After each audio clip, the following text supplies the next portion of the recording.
నేనైతే బెండకాయ ఫ్రై చేస్తున్నాను. పల్లెటూరులో బెండకాయ ఫ్రై వచ్చేసి నేను మందరం పాత్రం తీసుకున్నానండి. మందం గిన్నె ఇలా మందం గిన్నె తీసుకొని 4 స్పూన్ల ఆయిల్ వేసుకున్నాను. 4 స్పూన్ల ఆయిల్ వేసిన తర్వాత హీట్ అయినాక నూనె ఎర్రగడ్డ వచ్చేసి పచ్చిమిర్చి కట్ చేసుకొని ఇలా దీంట్లోకి అయితే వేసుకున్నానండి. కొద్దిగా మగ్గిన తర్వాత ఆనియన్స్ పసుపు వేసినాను. 1 స్పూన్ పసుపు వేసినానండి. ఈ పచ్చివాసన వేయద్దు, కొద్దిగా మగ్గనిచ్చిన తర్వాత నేనైతే బెండకాయలు కట్ చేసుకున్నానండి.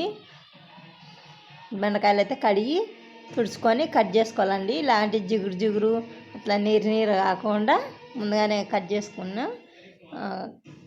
ఇవైతే ఇలా చిన్న మంట మీదే హై ఫ్లేమ్లోనే పెట్టుకోవాలండి. గ్యాస్ పెట్టుకున్న తర్వాత ఇది చిన్నగానే ఇది చేసుకోవాలి. నచ్చితే లైక్ కొట్టండి, షేర్ చేసుకోండి ఫ్రెండ్స్, సబ్స్క్రైబ్ ఫ్రెండ్స్, కామెంట్ పెట్టండి ఫ్రెండ్స్. ఇలా బెండకాయ అయితే ఫ్రై అయితే చిన్న ఫ్లేమ్లోనే వేసుకోండి. సో కొద్దిగా మగ్గింది కదా, మగ్గిన తర్వాత అయితే కరివేపాకు వేస్తున్నాను. ఏంటి తర్వాతకే లేదనుకోద్దండి, నేనైతే ఎప్పుడు కానీ ఇలా వేసుకోవచ్చు. కొంతమంది జీలకర్ర ఆవాలు అన్నీ వేస్తారు పోగు దించాలని, నేను లేదండి ఇట్లే చేసేది. ఎప్పుడన్నా కానీ బెండకాయ సింపుల్గా ఇదైతే చేసుకోవచ్చండి. చూడు, ముందుగానే మనం కడిగి తుడిచి పెట్టుకున్నాం కాబట్టి దాన్ని జిగురు అనేది లేకుండా పెట్టుకున్నాము. ఏమంటే మూత మాత్రం వేయకూడదండి బెండకాయ ఫ్రై చేసేటప్పుడు, మెత్తగా అయ్యి మనకు జిగురు అనేది వచ్చేస్తుంది. 2 స్పూన్లు ఉప్పు, 2 స్పూన్లు కారము, తెల్లవాయి దాని అయితే చిన్న రొట్టె అయితే దంచుకుంటున్నానండి. నేనైతే ముందుగానే ఇలా చేసుకునేదాన్ని, కానీ టైం లేక నేనైతే ఇప్పటికి దంచుకుంటున్నాను తెల్లవాయి పొడి.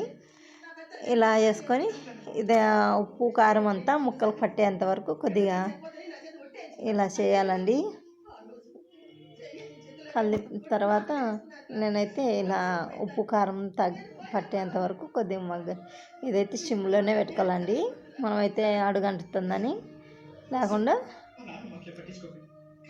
ఇలా వేసుకోవాలండి. చూడు, జిగురు అనేది లేకుండా ఇలా చిన్న చూడండి, ముక్కలు పగిలిపోకుండా ఇట్లా చిన్న మీరు ఇంట్లోనే చేసుకోవాలా. నేనైతే మీరేసి గాంధిస్తాను. నచ్చితే లైక్ కొట్టండి, షేర్ చేసుకోండి ఫ్రెండ్స్. బాయ్.